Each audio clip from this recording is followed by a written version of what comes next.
Assalamu Walaikum. Hello friends, how are you? Welcome back to my another video.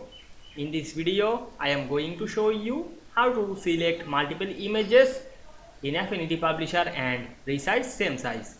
Let's get started. Firstly, go to the blank page, then go to the tools section and select the place tool to insert multiple image.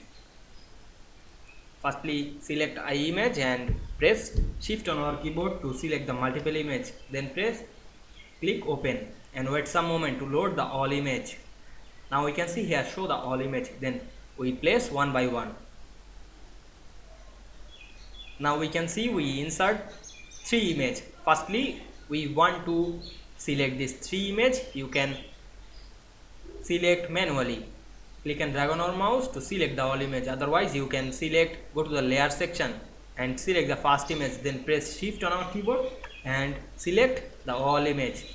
Now we want to resize the multiple image at once. Go to the transform menu and select the wide option. Now I write wide 2 and the height is 3. Then press enter. Now we can see we select and resize the all images same size very easily. I hope you enjoyed the video. Please like, comment, share and subscribe my channel. Thanks for watching.